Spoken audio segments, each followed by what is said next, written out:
자, 오늘 우리에게 주시는 말씀입니다. 오늘 우리에게 주시는 말씀 마태복음 26장 36절로 46절까지의 말씀입니다.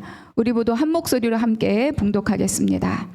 이에 예수께서 제자들과 함께 겟세마네라 하는 곳에 이르러 제자들에게 이르시되 내가 저기 가서 기도할 동안에 너희는 여기 앉아 있으라 하시고 베드로와 세베대의 두 아들을 데리고 가실새 고민하고 슬퍼하사 이에 말씀하시되 내 마음이 매우 고민하여 죽게 되었으니 너희는 여기 머물러 나와 함께 깨어 있으라 하시고 조금 나아가사 얼굴을 땅에 대시고 엎드려 기도하여 이르시되 내 아버지여 만일 할만하시거든 이 잔을 내게서 지나가게 하옵소서. 그러나 나의 원대로 마시옵고 아버지의 원대로 하옵소서 하시고 제자들에게 오사 그 자는 것을 보시고 베드로에게 말씀하시되 너희가 나와 함께 한 시간도 이렇게 깨어 있을 수 없더냐. 시험에 들지 않게 깨어 기도하라. 마음에는 원이로되 육신이 약하도다 하시고 다시 두 번째 나아가 기도하여 이르시되 내 아버지여 만일 내가 마시지 않고는 이 잔이 내게서 지나갈 수 없거든 아버지의 원대로 되기를 원하나이다 하시고 다시 오사 보신즉 그들이 자니 이는 그들의 눈이 피곤함일러라. 또 그들을 두시고 나아가 세 번째 같은 말씀으로 기도하신 후 이에 제자들에게 오사 이르시되 이제는 자고 쉬라. 보라 때가 가까이 왔으니 인자가 죄인의 손에 팔리느니라. 일어나라 함께 가자. 보라 나를 파는 자가 가까이 왔느니라. 아멘. 지난주에 우리 성탄 예배도 드리고 주일 예배도 드렸는데 여러분 주일 예배 설교 내용이 무엇이었는지 제목이 무엇이었는지 벌써 눈이 막 동공지진. 네, 그래서 마태복음 25장에 있는 말씀 함께 나누었습니다. 깨어 준비하라. 그래서 확실한 미래 반드시 오실 그분을 기다리는 두 부류의 사람들을 지난주 말씀 속에서 함께 나누었습니다. 슬기로운 다섯 처녀와 미련한 다섯 처녀, 지혜로운 자와 어리석은 자, 말씀을 듣고 행하는 자와 말씀을 듣고 행하지 않는 자, 제 역할을 하는 사람과 제 구실을 하지 못하는 자, 모두 등을 준비한 것은 동일하지만 여분의 기름을 준비한 자와 그렇지 못한 자. 그래서 미련한 자와 슬기로운 자를 두 부류로 나누어서 예수님이 말씀을 하셨습니다. 그러면 왜 여분의 기름을 준비한 자가 지혜로운 자이고 말씀을 듣고 행하는 자이고 제 구실을 제대로 하는 사람인가? 슬기로운 자는 오실 분에게 초점이 맞춰져 있는 사람이에요. 그래서 그분이 어느 때, 언제, 그분의 때에 오시든지 언제든지 맞이할 수 있도록 넉넉한 기름을 준비한 자, 그 자를 예수님은 슬기롭다 이렇게 말씀하셨습니다. 그렇다면 반대로 미련한 자는 누구인가?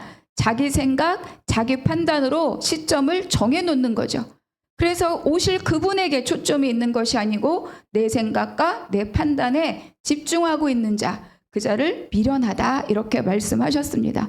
예수님이 말씀하셨죠. 깨어 준비하라. 깨어 준비하라는 것은 잠을 자지 말라는 것이 아니라 넉넉한 기름을 준비하라. 다시 말하면 하나님과 교통하는 그 자리에 붙어 있으라. 이렇게 우리가 말씀을 함께 나누었습니다. 오늘이 이제 본문이 26장입니다. 오늘 본문이 포함된 26장은 예수님이 십자가에 달려 돌아가시기 바로 전날 체포되고 붙잡히는 과정까지 기록한 것이 바로 이 26장입니다. 예수님이 체포되시기 잡혀 들어가시 바로 직전에 세상에서는 어떤 일이 있었는가? 세상에서는 예수를 잡아 죽이려는 모의가 있었습니다. 그리고 예수님의 제자인 유다는 이미 대제사장들에게 내가 예수를 팔겠다라고 금전적인 거래를 이루어졌죠. 그리고 또 예수님은 그럼에도 불구하고 이 모든 제자들과 함께 유월절 마지막 만찬을 함께 나누셨습니다. 요한복음에 따르면 예수님은 이때 저녁을 잡수시던 자리에서 일어나서 모든 제자들의 발을 씻기셨다 이렇게 기록되어 있습니다. 요한복음 13장의 4절과 5절 한 목소리로 함께 읽겠습니다. 저녁 잡수시던 자리에서 일어나 겉옷을 벗고 수건을 가져다가 허리에 두르시고 이에 대야에 물을 떠서 제자들의 발을 씻으시고 그 두르신 수건으로 닦기를 시작하여 각 가정마다 가사를 돕는 종들이 있는데 손님들의 발을 씻기는 것은 종들 중에서 가장 낮은 종이 하는 일이 발 씻기는 일입니다. 결국 예수님이 직접 허리에 수건을 두르고 이 제자들의 발을 씻겼다는 것은 사랑하는 제자들에게 섬김의 자리가 무엇인지 직접 종이 되어서 그 섬김의 모습을 보여주신 것이죠. 그리고 또 예수님은 베드로에게 네가 나를 부인하리라, 베드로의 부인도 예언하셨습니다. 그러니까 예수님 입장에서 보면 시시각각 죽음의 시간이 가까워오고 있지만 그러나 사랑하는 제자 중 그 누구도 예수님의 이 시간을 알아채는 자는 아무도 없었습니다. 오직 유일하게 한 여자가 값비싸고 향기로운 향유를 들어서 예수님의 머리에 부었을 뿐입니다. 그런데 제자들은 이 여인의 행동을 분개하며 비난했습니다. 무슨 의도로 이것을 허비하느냐 이렇게 책망한 거죠. 그러니까 지금 내가 죽음의 길을 가고 있다는 것을 아시는 예수님 자신만 이 제자들의 책망을 물리치고 이 여인을 칭찬하셨습니다. 무엇이라고 말씀하셨는가? 화면을 보면서 함께 읽겠습니다. 시작. 무슨 의도로 이것을 허비하느냐. 제가 읽어드릴게요. 나의 장례를 준비한 것이다. 복음이 전파되는 곳에서는 이 여자가 행한 일도 말하여 그를 기억하라. 그러니까 이 여인은 예수님이 내일 돌아가신다, 모레 돌아가신다를 알아서가 아니라 오직 예수님을 사랑하는 마음으로 자기의 가장 귀한 것을 예수님의 머리에 부었을 뿐인데 예수님은 이 여인의 이 행동에 대하여서 예수님이 가시는 그 길을 예비한 행동으로 온 만천의 복음과 함께 이 일을 기억하게 하라고 말씀하셨습니다. 자, 이 모든 몰려가는 이 상황 속에서 예수님의 마음은 어떠하셨을까? 26장의 31절 같이 읽겠습니다. 시작. 그때 예수께서 제자들에게 이르시되 오늘 밤에 너희가 다 나를 버리리라. 기록된 바 내가 목자를 치리니 양의 떼가 흩어지리라 하였느니라. 여기서 버리리라 이렇게 있는 이 단어는요, 올무에 걸려 넘어지다, 실족할 것이다, 나로 인하여 실족하지 않는 자는 복이 있다 같은 단어입니다. 그렇다면 예수님을 그 사명을 완수하는 그 자리에 왜 버리리라, 실족하여 넘어지리라 말씀하시는가? 바로 그 사명을 완수하는 그 자리가 철저하게 제자들의 기대와는 완전히 다른 무기력한 자리이기 때문에 그렇습니다. 지금까지도 예수님의 제자들은 예수님이 지금까지 말씀하신 그 길을 아직도 이해하지 못합니다. 그래서 높은 자리, 누가 더 크냐로 다투고 있었어요. 그런데 이 제자들은 아주 결정적인 그 순간에 가장 무력한 모습으로 있을 그 예수님을 보면서 예수님으로부터 떠나갈 것이라고 예수님은 알고 계시고 이것을 말씀하셨습니다. 그런데 그것조차도 하나님의 말씀을 이루는, 하나님의 말씀을 성취하는 그 일이라고 예수님은 또 알고 계신 거죠. 여러분, 우리가 고난을 겪을 때 그 고난이 왜 가장 힘든 고난의 핵심이 과연 무엇일까 생각해 본 적 있으십니까? 아픈 게 고난이다, 돈이 없는 게 고난이다, 뭐 그렇게 생각할 수 있지만 고난의 가장 힘겨움의 핵심은 뭐냐? 내가 갖고 있거나 내가 누리고 있던 것들로부터 다 단절되는 겁니다. 돈을 누렸는데 돈으로부터 끊어지고, 권세를 누렸는데 권세로부터 끊어지고, 관계를 누렸는데 관계로부터 끊어지고, 명예를 누렸는데 명예로부터 끊어질 때, 이때가 바로 그 고난이 힘겨운 가장 핵심적인 이유인 거죠. 그래서 예수님 이걸 다 알고 계십니다. 제자들에게 말씀하시는 거예요.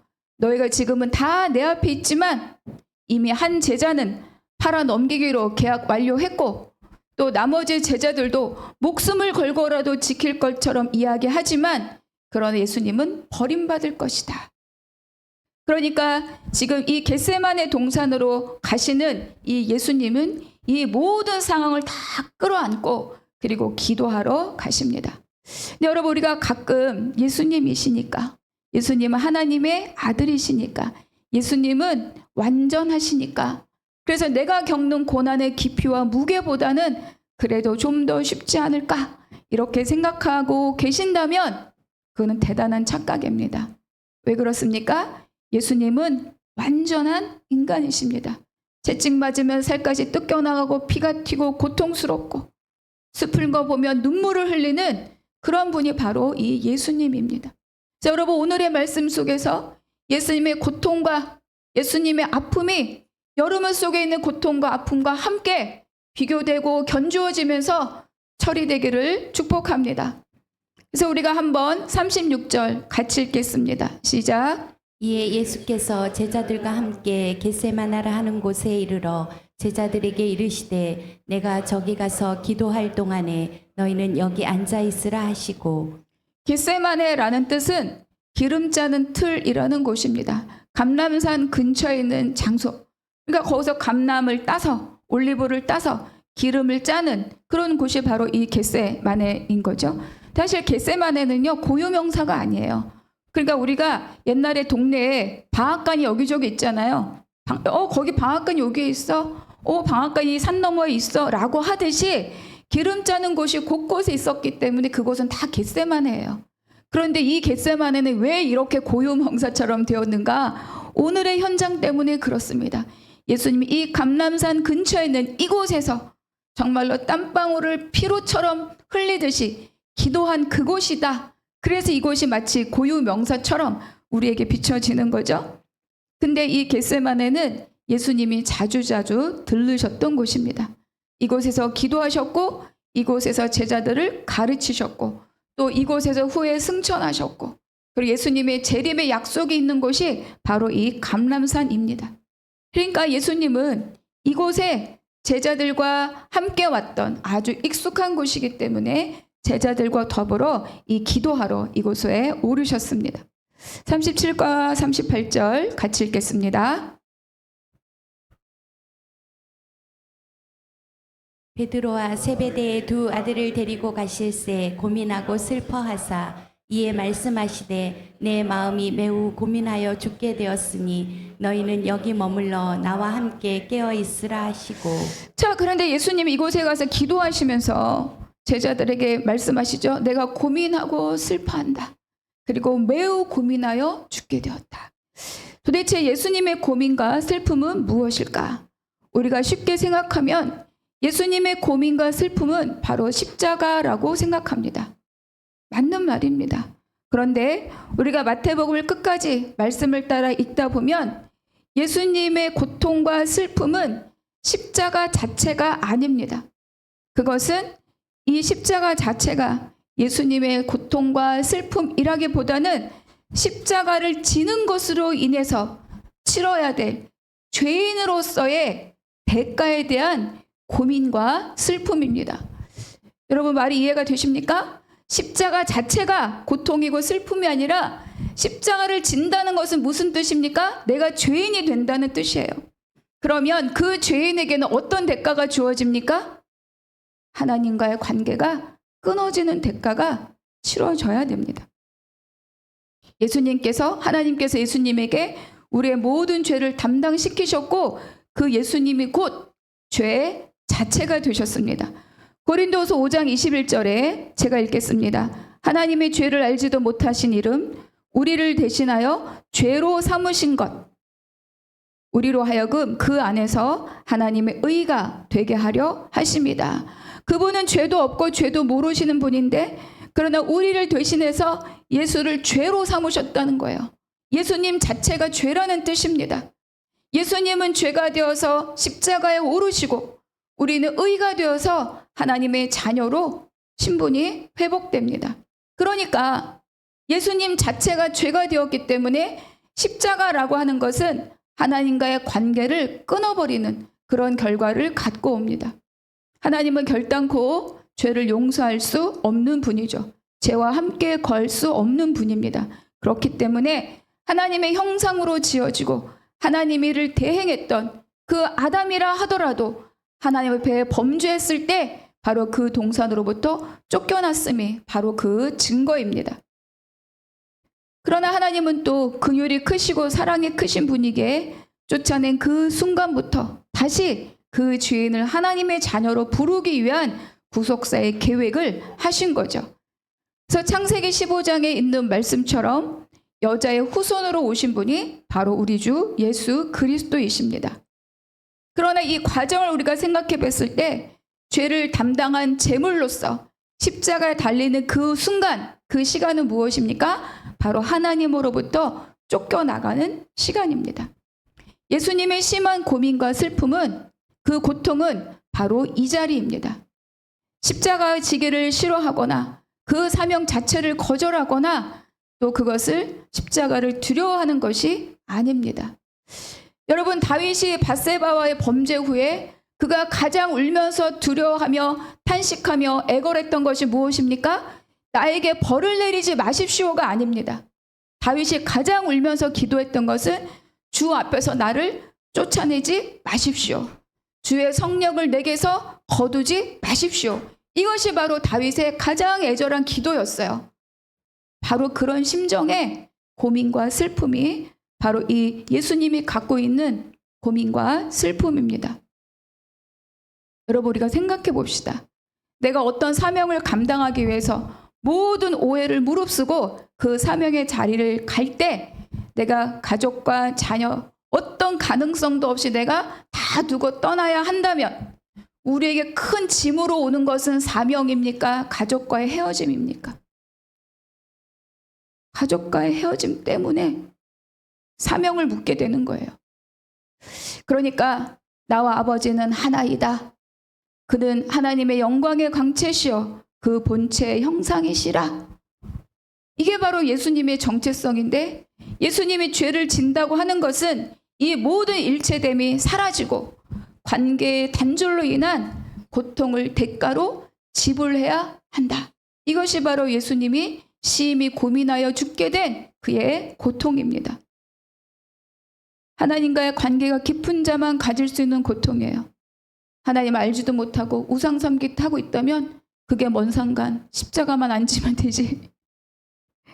자, 39절 노란 글씨 한번 읽어볼까요? 만일 할만하시거든 42절 다 같이 읽겠습니다. 다시 두 번째 나아가 기도하여 이르시되 내 아버지여 만일 내가 마시지 않고는 이 잔이 내게서 지나갈 수 없거든 아버지의 원대로 되기를 원하나이다 하시고, 이 고민과 슬픔과 고통을 지고 예수님은 정말로 간절하게 절박하게 땅에 얼굴을 대고 엎드려 기도하십니다. 기도하시면서 이렇게 말하는 거예요. 내 아버지여 만일 할만하시거든. 이 말은 하실 수 있느냐 하실 수 없느냐, 아버지 만약에 하실 만한 능력이 있으시다면 이런 뜻이 아니에요. 할만하시거든, 이것은 하나님의 능력을 언급하는 것이 아니라 하나님의 뜻이 어디에 있느냐를 묻는 겁니다. 아버지의 뜻, 인류 구원을 위한 계획에 하나님의 주권을 전제한 아들로서의 질문입니다. 하나님은 무엇이든지 하실 수 있는 분이기 때문에 다른 뜻, 다른 것을 향한 뜻, 다른 계획이 계시다면 그렇게 묻는 거죠.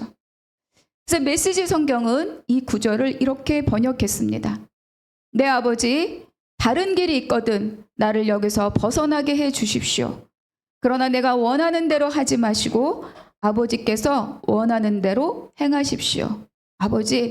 아버지께서 원하는 것이 무엇입니까? 그러니까 다 하실 수, 아버지의 능력을 의심하는 것이 아니라 아버지의 뜻을 묻는 겁니다. 결국 39절, 42절 그 결론은 뭐냐? 아버지의 뜻이 나에게 있다면 나는 그 길을 가겠습니다. 순종의 결단입니다. 아버지로부터 외면받고 아버지로부터 버림받고 아버지의 얼굴로부터 돌림받는, 그것은 크나큰 고통이지만 그 길이 나에게 주어진 아버지의 뜻이라면, 그 길만이 아버지의 뜻을 이루어가는 길이라면 나는 그 길을 따르겠다고 그렇게 오늘 말씀하고 있습니다. 그 길을 위해서 예수님이 이 땅에 오셨습니다. 44절과 45절 같이 읽겠습니다. 시작. 또 그들을 두시고 나아가 세 번째 같은 말씀으로 기도하신 후 이에 제자들에게 오사 이르시되 이제는 자고 쉬라. 보라 때가 가까이 왔으니 인자가 죄인의 손에 팔리느니라. 예수님은요, 이 똑같은 기도를 3번이나 반복하셨습니다. 반복된 이 기도는 두려움 때문도 아니고 그 길을 회피하기 위함이 아닙니다. 오히려 반복된 기도를 통하여서 점점 순종의 마음을 확정해가는 바로 그 과정입니다. 이제 예수님은 하나님의 뜻이 예수께로 확정되었고 심판과 죽음의 자는 오직 자신에게 맡기신 하나님의 일이기 때문에 아버지와의 관계가 단절되는 그 깊은 고통의 길이라 할지라도 그 길을 가기로 결단하고 나서시는 거죠. 그래서 말씀하십니다. 때가 가까이 왔고 인자가 죄인의 손에 팔리느니라. 그런데 예수님이 이렇게 3번이나 반복하여서 간절하게 기도하시는 중에 함께 간 제자들의 모습은 어떠했는가? 예수님은요, 겟세마네 가실 때 모든 제자들과 함께 가셨고 그 중에 특별히 베드로와 세베대의 2 아들 야고보와 요한 이 3사람을 따로이 불러서 예수님께 좀 더 가까운 자리에 두셨습니다. 그리고 부탁하셨죠. 아까 읽었던 38절에 보니까 나와 함께 깨어 있으라 이렇게 말씀하셨습니다. 여러분, 깨어 있으라는 말은 무슨 뜻이냐? 조심스럽게 경계를 주의하고 살피라. 각성에 있으라. 주변을 잘 경계하고 살피라 이런 뜻입니다. 눈 뜨고 있는데 멍 때리고 있으면 누가 와도 잘 모르잖아요. 그걸 깨어있다고 말하는 게 아니라 주변에 대한 경계를 할 만큼 경각심을 갖고 있으라 이 뜻입니다. 그러니까 예수님이 겟세마네에서 제자들을 가까이 놓고 부탁하신 그 말씀, 그것은 예수님을 위한 기도를 도우라 라는 차원을 넘어서서 제자들이 영적으로 깨어서 앞으로 있을 모든 일에 민감할 것을 요청하고 있습니다. 이 일은 예수님이 가시는 이 지금 급박하게 돌아가는 모든 사건들은 예수님의가만 아니라 그를 따르는 모든 자들에게 영향력을 끼칠 것이기 때문인 거죠. 그러나 예수님은 기도하시고 돌아보실 때마다 제자들은 잠을 자고 있었습니다. 그들을 향해서 예수님이 또 말씀하십니다. 함께 읽어보겠습니다. 시작. 나와 함께 1시간도 이렇게 깨어 있을 수 없더냐. 1시간도 경각할 수 없느냐? 41절 다 함께 같이 읽겠습니다. 시작. 시험에 들지 않게 깨어 기도하라. 마음에는 원이로되 육신이 약하도다 하시고. 시험에 들지 않게 깨어 기도하라. 마음은 원이로되 육신이 약하도다. 여러분, 시험에 등장. 교회에서 우리가 흔히 그 사람 시험 들었나 봐. 그 사람 시험 들었나 보다 할 때 우리가 느껴지는 게 뭐예요? 따로 노는 겁니다. 공동체와 따로 놀고 메시지와 따로 놀고 말하는 것과 행동이 따로 놀고 분리되는 거예요. 영과 육이 분리되어서 입술의 고백대로 살지 않고 영과 육이 분리되어서 말은 이렇게 하지만 몸의 행동은 다르게 하는 그 분리된 상태를 시험에 들었다라고 우리가 얘기합니다. 그렇게 되지 않으려면 깨어 기도하라 이렇게 말씀하고 있는 거죠. 그러나 우리가 알고 있는 것처럼 예수님의 거듭된 요청에도 불구하고 제자들은 끝내 깨어 기도하지 못하고 잠을 자고 말았습니다.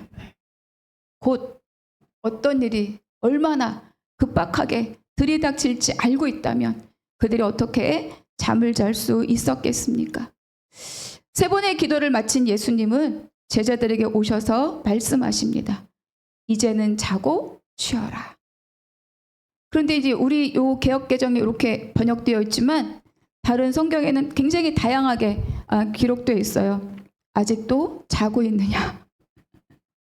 이렇게 번역이 되어 있기도 하고요. 아까 우리가 읽었던 메시지에서는 밤새도록 자려느냐? 이렇게 번역이 되어 있기도 합니다. 무슨 뜻입니까? 자고 쉬어라, 아직도 자고 있느냐? 모두가 다 이제는 때가 왔다는 걸 말해줍니다. 우리가 자다가도 때가 되면 일어나서 가야 되잖아요. 바로 그거를 전제한 말씀인 거죠. 예수님의 제자들에게 마지막 부탁을 요청을 하십니다.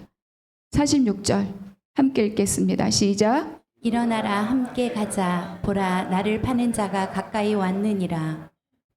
예수님은 예수님의 마지막 길에 제자들이 함께 가기를 말씀하셨습니다. 나와 함께 깨어 있으라. 나와 함께 가자. 나와 함께 기도하라. 그러나 그들은 끝내 예수님 혼자 기도하게 두었고, 그리고 마지막 요청의 자리에 이 제자들이 어떻게 반응하고 있는가를 우리가 앞에서 뒤에서 볼 수 있습니다. 이 모든 겟세마네라고 하는 이 동산에서 있었던 이 예수님과 이 제자들의 이 기도의 모습들을 통해서 우리로 하여금 알게 하시는 것이 무엇인가? 첫 번째 제목 같이 읽습니다. 시작. 기도로 준비되지 않으면 사명의 길을 갈 수 없습니다. 누가복음에는 평행 본문이 있는데 오늘 이 겟세마네로 가시는 예수님의 행보에 대해서 이렇게 기록합니다. 누가복음 22장 39절 같이 읽겠습니다. 예수께서 나가사 습관을 따라 감람산에 가심에 제자들도 따라갔더니. 습관을 따라 이렇게 기록하고 있어요. 그러니까 예수님은 기도하러 감람산에 가셨는데 이것이 갑작스러운 행보가 아니라는 거예요. 여러분, 우리 매일 탱자탱자 주일 겨우 나오다가 무슨 일 생기면 갑자기 철야 나오고 갑자기 새벽 나오고 갑자기 중보기도에 막 올리고 그런 게 아니라는 겁니다. 갑자기 벌어진 행보가 아니라 늘 행하시던, 늘 하시던 습관대로 기도하러 올라가시는 바로 그 기도 장소이고 그 행동입니다. 여러분, 우리 잘 알고 있지만 모든 복음서에는 예수님의 기도의 모습들을 아주 다양하게 기록하고 있습니다.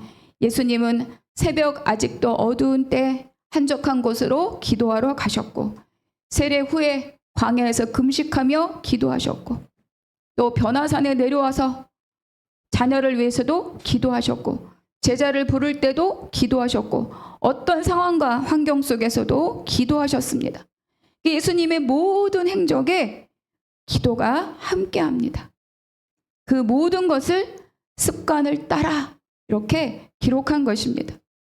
여러분, 습관이 뭘까요? 습관. 이거 다 각자 자기의 어떤 습관들이 있을 거예요. 반복적인 행동이나 사고방식이 나에게 이제는 무의식적으로 반응하도록 장착된 것이 바로 습관입니다. 근데 참 신기한 건 나쁜 습관은요, 굉장히 빨리 몸에 배어져요. 그 습관은 뭐냐면 한마디로 몸에 배인 그런 행동 양식 같은 것이 바로 이 습관입니다. 그러니까 기도가 습관을 이루려면 먼저 몸에 배이게 하려면 뭐가 있어야 돼요? 훈련이 있어야 되는 거예요. 우리가 나쁜 습관은 훈련하지 않아도 몸이 빨리 익혀요. 왜? 나의 육신을 세워주는 것이기 때문에. 그런데 기도는 육신을 꺾고 영으로 살도록 만들어주는 거기 때문에 훈련하지 않으면 습관이 될 수 없습니다. 그래서 기도가 습관이 되어서 내 몸에 배이려면 훈련해야 되고, 훈련이 습관이 되고, 습관이 지속적인 신앙의 열매를 맺어가게 해주는 도구가 된다는 거죠. 그래서 습관이 된 기도는 모든 상황에 대한 나의 반응이 감정의 반응이 아니라 기도로 응답하게 만들어줍니다. 그것을 통해서 기도로 모든 상황들을 바라보게 하고 준비하게 하는 거죠. 그렇다면 습관을 따라 하는 이 기도에는 왜 힘이 있느냐? 습관을 따라 이 기도는 임계점을 돌파하는 기도이기 때문입니다. 그때가 되면 문제보다 하나님이 더 크게 보입니다. 이건 이제 보통 훈련에 있는 그런 어떤 곡선들을 말해주는데 제가 거기다 기도라고 붙였습니다. 보통 사람이 어떤 것을 훈련하고자 할 때 어떤 지점까지는 많이 가요. 뭐 다이어트를 한다, 러닝을 한다, 무엇을 한다, 다. 그런데 대부분은 임계점 지점까지 가다가 많은 것들이 그것을 돌파하지 못하고 꺾인다고 합니다. 그래서 늘 이렇게 생각하는 거죠. 나는 잘 안 돼. 나는 여기까지인가 봐. 그러나 하나님의 일하심, 우리의 행동을 교정하는 것은 그 임계점이 돌파돼서 넘어갈 때 그때 비로소 뭐예요? 내 몸에 배인다는 거예요. 그래서 습관을 기를 때도 보통 66일, 90일, 최소 30일 이런 것들을 이야기하지 않습니까? 그런데 저 이런 거 많이 해봤거든요. 100일 가기가 쉽지 않아요. 80일쯤에 펜 내려놓을 때가 왕왕 있습니다. 그런데 습관이 된 것은 뭐예요? 여기를 넘어간다는 거예요. 몸에 배어있기 때문에. 본능적인 반응처럼 내가 기도로 응답하기 때문에. 그때가 될 때면 내가 갖고 있는 커다란 문제보다 하나님의 역사하심이 더 크게 보이는 그 은혜를 누릴 수 있다는 것입니다. 예수님은 갑자기 십자가 앞에 기도하는 것이 아니라 평생을 습관을 쫓아 습관을 따라 하나님 앞에 기도하는 것으로 십자가 사명의 길을 가셨다는 것을 오늘 우리에게 알려주고 있습니다. 두 번째, 함께 읽겠습니다. 기도로 준비되지 않은 사명은 하나님의 길을 회방합니다. 51절과 52절 제가 읽겠습니다. 예수와 함께 했던 자 중에 하나가 손을 펴 칼을 빼어 대제사장의 종을 쳐 그 귀를 떨어뜨리니 이에 예수께서 이르시되 내 칼을 도로 칼집에 꽂으라. 칼을 가지는 자는 다 칼로 망하느니라. 그러니까 베드로와 요한과 야고보는 예수님께서 깨어 나와 함께 기도하라, 시험에 들지 않도록 깨어 기도하라라고 말씀하셨지만 그들의 육신의 연약함을 이기지 못하고 자다가 순간적으로 사람들이 몰려와서 예수님을 잡아가는 상황을 지금 맞닥뜨린 거예요. 그래서 순간 그는 뭡니까? 칼을 빼어들고 예수님을 잡으려는 사람의 귀를 잘랐습니다. 요한복음에서는 이 사건을 더 정확하게 상세하게 기록합니다. 요한복음 18장 10절인데 제가 읽겠습니다. 이에 시몬 베드로가 칼을 가졌는데 그것을 빼어 대제사장의 종을 쳐서 오른편 귀를 베어버리니 그 종의 이름은 말고라. 누가 칼을 휘둘렀는지 누구의 귀가 잘렸는지를 요한복음은 더 정확하게 기록하고 있죠. 중요한 것은 이 행동이 예수님이 원하시는 행동이 아니라는 겁니다. 예수님이 붙들려 가지 못하도록 막아서는 일은 예수님을 돕는 일이 아니라 예수님을 통해서 행하고자 하시는 하나님의 구원의 사역을 회방하는 일이라는 거예요. 열심히 하고 잘 하려고 하지만 기도 없이 하는 일은 오히려 상황을 악화시키고 관계를 깨뜨릴 수 있습니다. 베드로는 너무너무 우리가 자주 등장하는 제자인데 16장에서 무엇을 행한 사람입니까? 너무 놀라운 신앙 고백을 했던 사람이에요. 주는 그리스도시요 살아계신 하나님의 아들이니이다. 예수님이 감동하셨죠. 그리고 나서 예수님이 첫 번째로 예수님의 순환에 대해서 말씀하셨습니다. 그때 베드로가 어떻게 반응했느냐? 예수님을 막 붙들어 흔들면서 멱살을 잡으면서 그리하지 마옵소서, 그리하지 마옵소서 예수님께 항변했습니다. 베드로는 지금도 그 자리에 있습니다. 사탄아 내두로 물러가라. 예수님의 베드로를 꾸짖었던 그 자리. 베드로는 여전히 그 자리에 머물러 있는 사람입니다. 더 많은 시간을 주님과 함께 다녔지만 기도하지 않으면 성장하지 않습니다. 왜냐하면 성장은 자기 부인과 함께 이루어지는 것인데 기도하지 않으면 하나님의 뜻을 분별하지 않으면 나를 꺾을 재간이 없습니다. 내 행동이 옳다라고 판단되기 때문인 거죠. 그래서 열심히 있고 열정이 있고 관심이 있어도 기도로 준비되지 않은 사람은 오히려 하나님의 일을 회방합니다. 세 번째 제목 같이 읽겠습니다. 시작. 기도로 준비되지 않은 진심은 주님과 함께 갈 수 없습니다. 75절 제가 읽습니다. 이에 베드로가 예수의 말씀에 닭 울기 전에 네가 3번 나를 부인하리라 하심이 생각나서 밖에 나가서 심히 통곡하니라. 예수님이 아까 우리가 잠깐 언급했던 것처럼 베드로가 예수님을 3번 부인하리라고 예수님 말씀하셨어요. 근데 베드로가 펄쩍펄쩍 뛰었습니다. 내가 주와 함께 죽을지언정 주를 부인하지 않겠습니다. 내가 차라리 주님과 함께 죽겠습니다. 이렇게 말한 거죠. 나는 절대로 그럴 일이 없습니다. 베드로가 이렇게 막 나서니까 옆에 있던 제자들도 지기 싫은 거여서 오 저도요 저도요 막 이렇게 막 아우성을 치고 난리를 쳤어요. 그렇다면 이 맹세를 할 때 베드로는 주님 앞에서 거짓을 말하고 있었습니까? 그렇지 않습니다. 베드로의 진심입니다. 내가 주와 함께 죽을지언정 주를 부인하지 않겠습니다. 이 맹세는 베드로의 진심이에요. 베드로는 진심으로 주님과 함께 가고 싶었고 베드로는 진심으로 주님을 따르고 싶었습니다. 그러나 베드로는 함께 가지 않았습니다. 오히려 그를 부인하고 예수님을 저주했습니다. 여러분, 우리가 주님의 길을 가는 것은 결단과 진심으로 가는 것이 아닙니다. 그 결단과 진심을 실현할 수 있는 기도가 뒷받침되어 있지 않으면 그 결단과 진심은 상황과 환경 앞에 언제든지 무너지고 깨지고 사라질 수 있다는 것을 우리는 기억해야 됩니다. 함께 가려면 그래서 기도해야 합니다.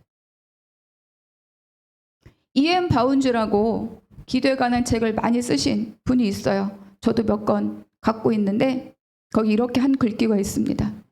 신령한 사람이라면 방심하지 말고 깨어서 자신을 지켜야 한다. 제일 먼저 지킬 것이 자기 자신이라는 겁니다. 그는 깨어 있어야 기도를 제대로 할 수 있다는 것을 안다. 그런데 조금이라도 방심하거나 경계를 푸는 것은, 깨어있지 않은 것은 그 뜻이죠. 기도자에게 사형 선고나 마찬가지다.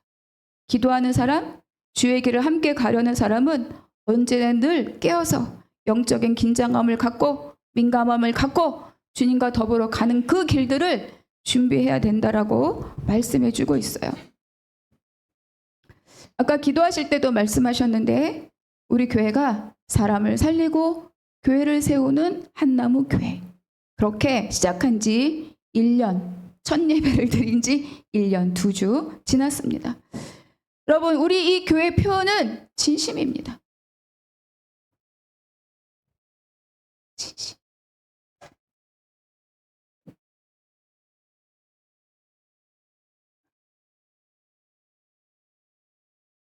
저의 정말 진심입니다. 그리고 그 진심으로 작은 사람들이 모였습니다.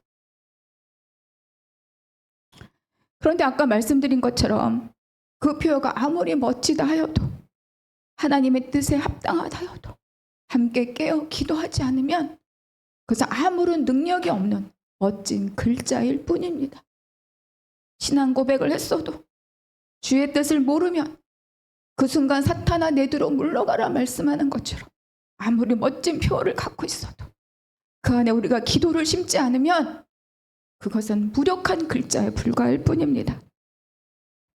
그래서 기도하는 자가 사명의 길을 갑니다. 기도하는 자가 주님의 길을 회방하지 않고 함께 가는 것입니다. 진심을 가지고 가는 것이 아니라 진심을 실현해낼 수 있는 기도를 가지고 주와 함께 가는 것입니다. 그렇기 때문에 우리는 매일매일이 겟세마네에 이어야 합니다. 왜 그렇습니까? 날마다 자기 십자가를 지고 자기를 부인하며 나를 따르라. 이것이 예수님의 명령이기 때문입니다. 한 해를 마무리하는 마지막 주가 되었습니다. 1년을 돌아보면서 감사도 있고 아쉬움도 있습니다. 우리 모두 다 성실하게 함께 왔습니다. 또 새해를 준비하면서 우리가 무엇을 가장 먼저 준비해야 할 것인가? 사람을 살리려면 기도해야 됩니다. 교회를 세우려면 기도해야 됩니다. 열심으로 세워지는 것이 아니라 나를 꺾어서 주님께 드릴 수 있는 그 기도가 있을 때 예수님조차도 주님 앞에 무릎 꿇고 가셨는데 우리가 어떻게 무릎 꿇지 않고 그의 길을 갈 수 있겠습니까? 그래서 우리 마음속에 기대의 결단이 깊이 새겨지는 새해에는 더 기도의 자리를 내가 지키고자 결단하는 우리 한나무교회 모든 성도님들이 되시기를 주님의 이름으로 축복합니다. 기도하겠습니다. 하나님,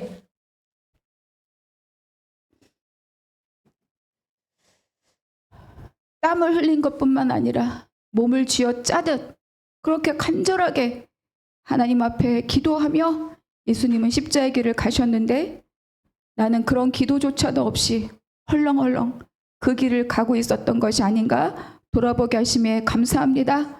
그럼에도 불구하고 우리 교회를 1년을 지키시고 우리 성도님들을 안전하게 지키시고 오늘까지 오게 하여 주셨음에 감사합니다.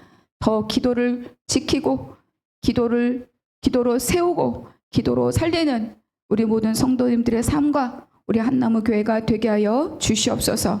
감사하고 우리 주 예수 그리스도 이름으로 기도하옵나이다. 아멘.